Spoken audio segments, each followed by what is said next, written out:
A startup is a type of company, usually in the technology field, that allows mediocre men to feed their egos by exploiting the time, labor, or wealth of other people. Now, if you're watching this, there's a decent chance you want to create your own startup. Maybe you're a new grad, longtime software engineer, or a sociopath with an unquenchable desire for power and control. Either way, everyone is welcome here, as long as you don't have a life and have no problem working 18 hours a day, 7 days a week. First, let's talk about the difference between a startup and a traditional business. In a traditional business, you provide a good or service to someone in exchange for money. However, if you're stupid enough to start a company like this, you'll only be able to provide a good life for your family and send your kids to college. If you want to become supreme ruler of the world and satisfy your quench for power by landing on a Forbes list, there's only one way to do that: with a startup. In a startup, you sell imaginary goods or services and lose money. Losing money is key, because the more money you lose, the hotter your startup, and the more funding you'll be able to get.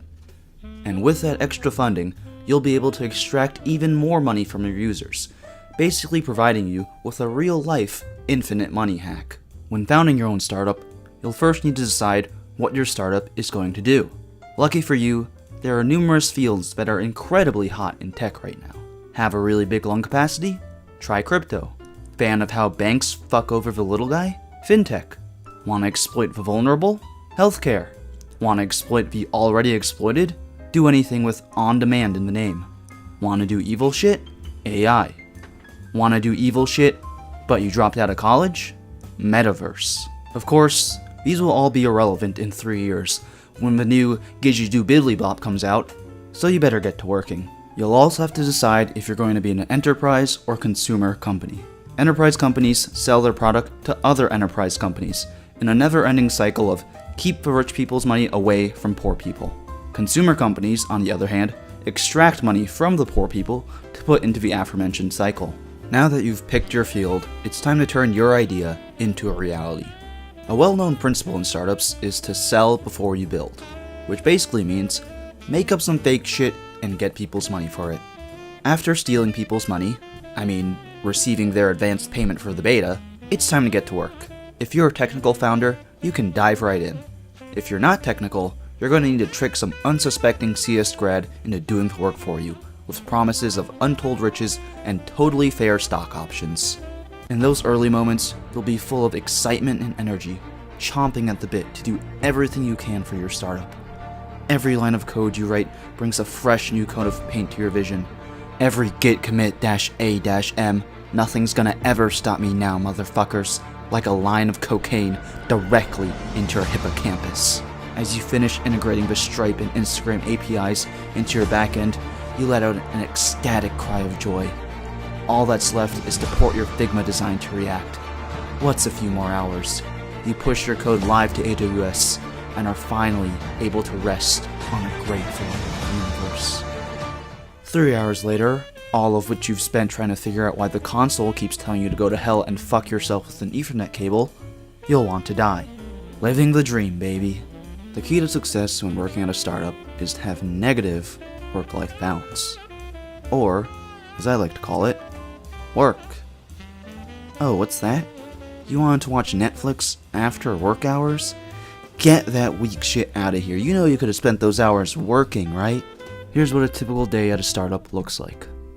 8 a.m. sharp, you burst through the door, Phil's coffee in hand, and make your way past the altar of neoliberalism to your desk. From 8 to 9, you check your emails, Slack, Jira tickets, and generally just bullshit around pretending to do work while you wake up. From 9 to 9:30, you have your stand-up with your team, where everyone tries to bullshit a reason why they haven't finished the shit they said they would finish last week. After stand-up, you check out the bug that rolled in last night, realize you can't replicate it, spend 2 hours testing every permutation of every button on your site and reading the one-sentence bug report like it's the Da Vinci Code, go to the designated frustration conference room and scream into a pillow, and then come back and give up. At 12, it's time for your 8-minute lunch break. Let's go, people, that user data isn't going to sell itself. After lunch, you work until 2 on the new feature, being interrupted every 2 minutes by a support request or to provide feedback on something that doesn't need your feedback. From 2 to 4, you've got an architecture meeting to plan the next set of features, where a lot of pedantic arguing happens and no specs actually get written. From 4 to 7, you get nothing done, but have to pretend to do work, since it's more important to be able to say you're working 100-hour weeks than actually be smart about your productivity. 3 months and the end of all communication with family and friends later, you'll finally have a 51% debugged product. Your DAOs, KPIs, TAMs, PPs, and Ds nuts are looking good. You think to yourself, we're losing thousands of dollars per week. Perfect. We got him exactly where we want him. Time to go fundraise and take this to the next level. Fundraising is when you sell your company's stock for money, and is an important part of the startup lifecycle. After all, your $6,000 Bay Area rent and $20 Sweetgreens aren't going to pay for themselves. If you don't have rich parents or can't convince your broke parents to take out a second mortgage, you've really only got one option: VCs. VCs are typically known as venture capitalists, but I like to call them VCMs, vampiric con men. The job of a VC is to be the steward of billions of dollars. Not to do stupid shit like build affordable housing or feed the hungry, but to give to psychotic 20 and 30-year-olds to build shit on the internet. For VCs, the appeal is clear. You're another layer of bullshit away from doing any real work, and you get to reap even bigger rewards. Now, when you hit up the Libertarian White Guy Club to ask for money, you're gonna need a pitch deck. A pitch deck is your way to communicate to the VC why they should invest in your company. The key thing to remember when making a pitch deck is to be as delusional as possible. Just say fuck it and draw an exponential curve for all your graphs and talk about how the space you're going to be in is going to grow to a $100 bajillion market by 2030.